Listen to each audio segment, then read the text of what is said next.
ओम शांति। मैं श्रेष्ठ वृत्ति वाली आधार मूर्त आत्मा हूँ। वृत्ति से वायुमंडल को शुद्ध बनाने वाली आधार मूर्त आत्मा। 23/8/2024 के महावाक्य हैं। ओम शांति। आज बाबा बच्चों को याद के ऊपर समझा रहे। बच्चे, तुम्हें बाप को याद जरूर करना है। जन्म जन्मांतर के पाप सिर पर है, उनको काटने के लिए एक ही उपाय है, याद। बाबा कहते बच्चे, याद में कभी भी गफलत नहीं करना, ठंडे नहीं बनना। याद रखो, कल्प पहले भी तुम बच्चे विजयी बने थे, अब भी विजयी निश्चित बनेंगे। तो याद की यात्रा पर इन विकर्मों का विनाश करना है, विकारों पर जीत पानी है। बाबा कहते आपकी याद की शक्ति, आपकी श्रेष्ठ वृत्ति में इतनी पावर हो जो आप स्वयं का जीवन भी पवित्र और सारी सृष्टि को भी पवित्र बनाने में मदद कर सकते हो। आप अनेक आत्माओं की भी वृत्ति, उनकी भी दृष्टि को बदलने वाली श्रेष्ठ आत्मा हो। इसलिए बाबा कहते हैं आपकी वृत्ति इतनी पावरफुल हो, आपकी याद की शक्ति से वायुमंडल बदल जाए। फिर बाबा समझा रहे, अगर सर्वशक्तिमान साथ है तो आपको कोई भी बात, कोई भी विघ्न रोक नहीं सकता। मीठे बच्चे, दुख हरता सुख करता बाप को याद करो तो तुम्हारे सब दुख दूर हो जाएंगे, अंतमति सो गति हो जाएगी। प्रश्न, बाप ने तुम बच्चों को चलते फिरते याद में रहने का डायरेक्शन क्यों दिया है?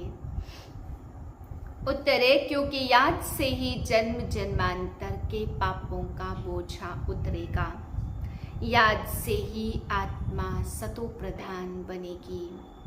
अभी से याद में रहने का अभ्यास होगा तो अंत समय में एक बाप की याद में रह सकेंगे। अंत के लिए ही गायन है, अंत काल जो स्त्री सिमरे। चौथी पॉइंट है, बाप को याद करने से 21 जन्मों का सुख सामने आ जाता है। बाप जैसी मीठी चीज दुनिया में कोई है नहीं, इसलिए बाप का डायरेक्शन है, बच्चे चलते फिरते मुझे याद करो। ओम शांति। किसकी याद में बैठे हो? यह है प्यारे ते प्यारा संबंध एक के साथ, जो सबको दुखों से छुड़ाने वाला है। बाप बच्चों को देखते हैं तो सब पाप कटते जाते, आत्मा सतो प्रधान तरफ जा रही है। दुख तो अथाह है ना, गाते भी है दुख हरता सुख करता। अब बाप तुमको सच सच सब दुखों से छुड़ाने आए हैं। स्वर्ग में दुख का नाम निशान नहीं होता, ऐसे बाप को याद करना बहुत जरूरी है। बाप का बच्चों के प्रति प्यार होता है ना, यह तो तुम जानते हो। बाप का किन किन बच्चों पर प्यार है? बच्चों को समझाया है, अपने को आत्मा समझो, देह नहीं समझो। जो अच्छे रत्न हैं वह बाप को चलते फिरते याद करते हैं। यह भी क्यों कहते हैं? क्योंकि तुम्हारा जन्म जन्मांतर से पापों का घड़ा भरा हुआ है। तो इस याद की यात्रा से ही तुम पाप आत्मा से पुण्य आत्मा बन जाएंगे। यह भी तुम बच्चे जानते हो, यह पुराना तन है, दुख आत्मा को ही मिलता है। शरीर को चोट लगने से आत्मा को दुख फील होता। आत्मा कहती मैं रोगी दुखी हूँ, यह है दुख की दुनिया। कहाँ भी जाओ तो दुख ही दुख है, सुख धाम में तो दुख हो न सके। दुख का नाम लिया है तो गोया तुम दुख धाम में हो। सुख धाम में तो जरा भी दुख नहीं, समय भी बाकी थोड़ा है। इसमें पूरा पुरुषार्थ करना है बाप को याद करने का। जितना याद करेंगे उतना सतो प्रधान बनते जाएंगे। पुरुषार्थ करके अवस्था ऐसी जमानी है जो तुमको पिछाड़ी में सिवाय एक बाप के कुछ भी याद न आए। पुरानी दुनिया दुख धाम का अंत है। एक गीत भी है ना, अंत काल जो स्त्री सिमरे। अभी तुम सुख धाम में चलने का पुरुषार्थ करते हो। शूद्र को है दुख और हम दुख से निकल अब चोटी पर चढ़ रहे हैं। तो एक बाप को याद करना है। मोस्ट बिलवेड है बाप। उनसे मीठी चीज कौन सी होती? आत्मा उस परम पिता परमात्मा को ही याद करती है। कितने में याद आते होंगे? सेकंड में। अच्छा, सारी सृष्टि का चक्र कैसे फिरता? वह भी तुम बच्चों की बुद्धि में अर्थ सहित है। जैसे कोई ड्रामा देखकर आते हैं, कोई पूछेंगे ड्रामा याद है? हाँ कहने से सारा बुद्धि में आ जाता, शुरू से लेकर अंत तक।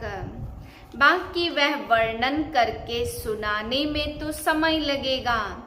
बाबा बेहद का बाबा है। उनको याद करने से ही 21 जन्मों का सुख सामने आ जाता। बाप से ही वर्षा मिलता। सेकंड में बच्चों को बाप का वर्षा सामने आ जाता। बच्चा पैदा हुआ, बाप जान जाते हैं वारिश ने जन्म लिया। सारी मिल्कियत याद आ जाएगी। तुम भी अकेले अलग अलग बच्चे हो, अलग अलग वर्षा मिलता, अलग अलग याद करते हो। हम बेहद बाप के वारिश हैं। सतयुग में तो एक ही बच्चा होता, वह सारी मिल्कियत का वारिश ठहरा। बच्चों को बाप मिला और विश्व का मालिक बना सेकंड में। देरी नहीं लगती। बाप कहते तुम अपने को आत्मा समझो। आत्माएं सब भाई भाई हैं। जो भी सब धर्म वाले आते हैं वह कहते सब धर्म वाले भाई भाई हैं, परंतु समझते नहीं है। अभी तुम समझते हो हम बाबा के मोस्ट बिलवेड बच्चे हैं। बाप से पूरा बेहद का वर्षा जरूर मिलेगा। कैसे लेंगे वह भी तुम बच्चों को सेकंड में याद आ जाता। हम सतो प्रधान थे, फिर तमो प्रधान बने और अब फिर सतो प्रधान बनना है। तुम जानते हो बाबा से हमको स्वर्ग के सुखों का वर्षा लेना है। बाबा कहते अपने को आत्मा समझो। देह तो विनाशी है, आत्मा ही शरीर छोड़कर चली जाती, फिर जाकर दूसरा नया शरीर गर्भ में लेती है। पुतला जब तैयार होता तब आत्मा उसमें प्रवेश करती है, परंतु वह तो है रावण के वश। विकारों के वश जेल में जाते हैं। वहां तो रावण होता नहीं है, दुख की बात ही नहीं है। जब बूढ़े होते तब मालूम पड़ता अभी यह शरीर छोड़ फिर दूसरे शरीर में जाकर प्रवेश करेंगे। वहां तो डर की कोई बात नहीं रहती। यहाँ तो देखो कितना डरते हैं। वहां निडर होते बाप तुम बच्चों को अपार सुखों में ले जाते हैं। सतयुग में अपार सुख है और कलयुग में अपार दुख है, इसलिए इसे कहते ही हैं दुख धाम। बाप तो कोई तकलीफ नहीं देते, बलग्रस्त व्यवहार में रहो, बच्चों को संभालो, सिर्फ बाप को याद करो। गुरु गोसाई सबको छोड़ो, मैं तो सब गुरुओं से बड़ा हूं ना। वह सब मेरी रचना है, सिवाय मेरे और कोई को पतित पावन नहीं कहेंगे। क्या ब्रह्मा विष्णु शंकर को पतित पावन कहेंगे? नहीं, देवताओं को भी नहीं कह सकते सिवाय मेरे। अभी तुम बच्चे गंगा को पतित पावनी कहेंगे। यह पानी की नदियां तो सदैव बहती हैं, गंगा ब्रह्मपुत्रा आदि भी तो चली आती है। इनमें तो स्नान करते ही रहते, बरसात पड़ती तो फ्लड आ जाती है। यह भी दुख तो हुआ ना। अथाह दुख है, बाढ़ में देखो कितने मनुष्य मर गए हैं। अभी सतयुग में दुख की बात नहीं, जानवरों को भी वहां दुख होता नहीं। भक्ति में गाते हैं बाबा, जब आप आएंगे तो हम आपके ही बनेंगे। आते तो है ना दुख धाम के अंत और सुख धाम के आदि के बीच में ही आएंगे, परंतु यह किसको भी पता नहीं है। आगे तुम जानते थे क्या कि सृष्टि चक्र की आयु 5000 वर्ष है? वह तो लाखों वर्ष कह देते। फिर बाप ने समझाया 1250 वर्ष का हर युग होता, स्वास्तिका में पूरे 4 भाग होते हैं। विवेक भी कहता एक्यूरेट हिसाब होना चाहिए। पूरी में भी चावल का हांडा चढ़ाते तो पूरे 4 हिस्से आप ही हो जाते हैं। ऐसी युक्ति बनाई हुई है, वहां चावल बहुत खाते हैं। जगन्नाथ कहो व श्रीनाथ कहो, बात एक ही है। दोनों ही काले दिखाते। श्रीनाथ के मंदिर में घी के भंडार होते हैं, सब घी की तली हुई अच्छी अच्छी चीजें मिलती। बाहर में दुकान लग जाते हैं, कितना भोग लगता होगा। सब यात्री जाकर दुकानदारों से लेते हैं और जगन्नाथ में फिर चावल ही चावल। वह जगन्नाथ वह श्रीनाथ सुखधाम और दुखधाम को दिखाते। श्रीनाथ सुखधाम का था और वह दुखधाम का। काले तो इस समय बन गए काम चिता पर चढ़कर। जगन्नाथ को सिर्फ चावल का भोग लगाते हैं, इनको गरीब इनको साहूकार दिखाते। वहां सिर्फ गुरु लोगों की आमदनी बहुत होगी, होशियार होगा, उनसे कोई सीखेगा तो वह कहेंगे यह हमारा गुरु है, उसने हमको यह सिखाया। वह सब है जिस्मानी जन्म लेने वाले। अभी तुम्हारे साथ कौन है?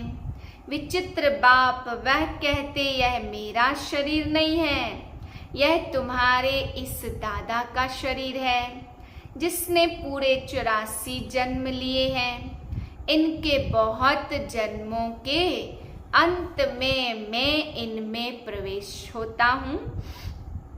तुमको सुखधाम ले जाने इसको गौमुख भी कह देते। गौमुख पर कितना दूर दूर से आते। यहाँ भी गौमुख है, पहाड़ से पानी तो जरूर आएगा। कुएं में भी रोज रोज पानी पहाड़ से आता, वह कभी बंद नहीं होता। पानी आता ही रहता। कहाँ से भी नाला निकला तो उनको गंगा जल कह देते हैं।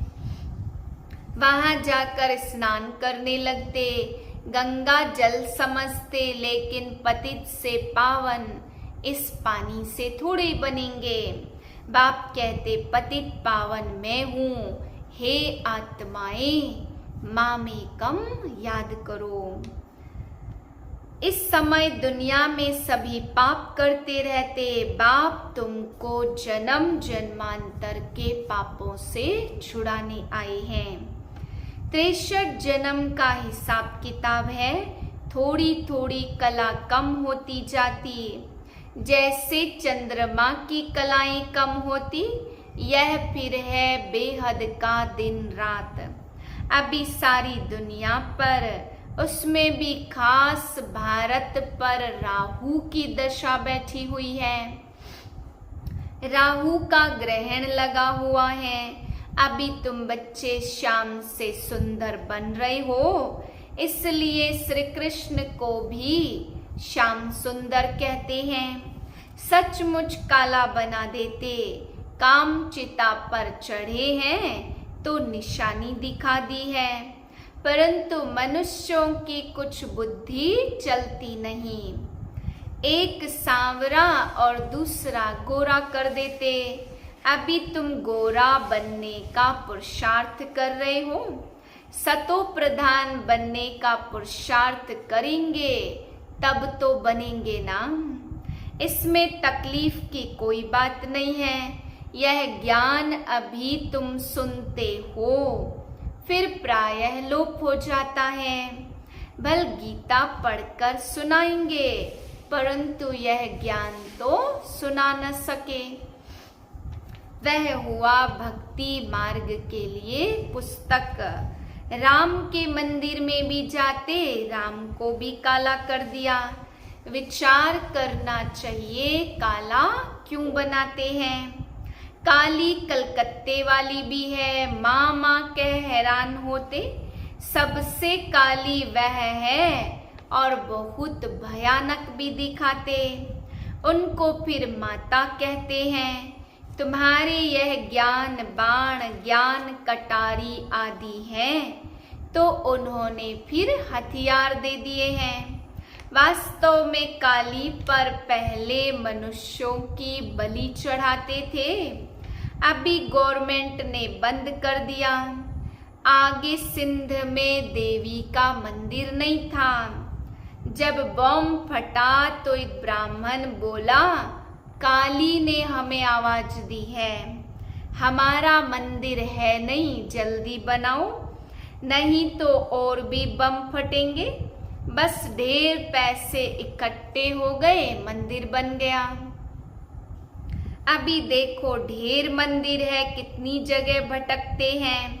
बाप तुमको इन सब बातों से छुड़ाने के लिए समझाते हैं, किसकी ग्लानि नहीं करते। बाप ड्रामा समझाते हैं।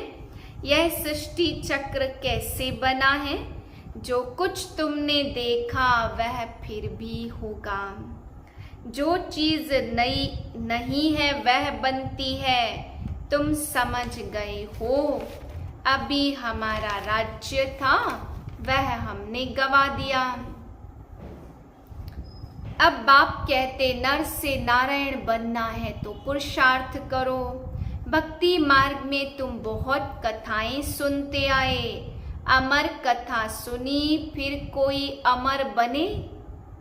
किसको ज्ञान का नेत्र मिला, यह बाप बैठकर समझाते। इन आंखों से कुछ भी इविल ना देखो, सिविल आंखों से देखो, क्रिमिनल से नहीं। इस पुरानी दुनिया को न देखो, यह तो खलास हो जानी है। बाबा कहते मीठे मीठे बच्चों, हम तुमको राज्य देकर जाते 21 जन्म के लिए। वहां और कोई का राज्य होता नहीं, दुख का नाम नहीं है। तुम बड़े सुखी और धनवान होते हो। यहाँ तो मनुष्य कितना भूख मरते रहते, वहां तो सारे विश्व में तुम राज्य करते हो। कितनी थोड़ी जमीन चाहिए, छोटा बगीचा, फिर वृद्धि होते होते कलयुग अंत तक कितना बड़ा हो जाता, और 5 विकारों की प्रवेशता होने के कारण वह कांटों का जंगल बन जाता। बाप कहते काम महाशत्रु है, इनसे तुम आदि मध्य अंत दुख पाते हो। ज्ञान और भक्ति को भी अब तुमने समझा है। विनाश सामने खड़ा है, इसलिए अब जल्दी जल्दी पुरुषार्थ करना है, नहीं तो पाप भस्म नहीं होंगे। बाप की याद से ही पाप कटेंगे, पतित पावन एक बाप ही है। कल्प पहले जिन्होंने पुरुषार्थ किया है, वह करके ही दिखाएंगे, ठंडे मत बनो। सिवाय एक बाप के और कोई को याद न करो, सब दुख देने वाले हैं, जो सदा सुख देने वाला है उनको याद करो, इसमें गफलत नहीं करनी है। याद नहीं करेंगे तो पावन कैसे बनेंगे। अच्छा मीठे मीठे से लदे बच्चों प्रति माता पिता बाप दादा का याद प्यार गुड मॉर्निंग। रूहानी बाप की रूहानी बच्चों को नमस्ते। हम रूहानी बच्चों की रूहानी बाप को नमस्ते। धारणा के लिए पहली पॉइंट, इन आंखों से इविल बुरा नहीं देखना है।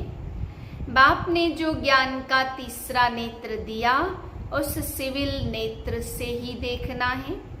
सतो प्रधान बनने का पूरा पुरुषार्थ करना है। दूसरी पॉइंट, ग्रस्त व्यवहार को संभालते हुए प्यारी चीज बाप को याद करना है। अवस्था ऐसी जमानी है जो अंत काल में एक बाप के सिवाय दूसरा कुछ भी याद न आए। वरदान है, अपनी श्रेष्ठ वृत्ति द्वारा विश्व का वातावरण परिवर्तन करने वाले आधार मूर्त भाव। आप बच्चे सिर्फ अपने जीवन के लिए आधार नहीं हो, लेकिन विश्व की सर्व आत्माओं के आधार मूर्त हो। आपकी श्रेष्ठ वृत्ति से विश्व का वातावरण परिवर्तन हो रहा है। आपकी पवित्र दृष्टि से विश्व की आत्माएं और प्रकृति दोनों पवित्र बन रही हैं। दृष्टि से सृष्टि बदल रही है। आपके श्रेष्ठ कर्मों से श्रेष्ठाचारी दुनिया बन रही है। अभी जब आप इतनी बड़ी जिम्मेवारी के ताजधारी बनते हो, तब भविष्य में ताज तख्त मिलता है। स्लोगन है, सर्वशक्तिमान बाप को अपना साथी बना लो तो कोई भी विघ्न आपको रोक नहीं सकता। ओम शांति।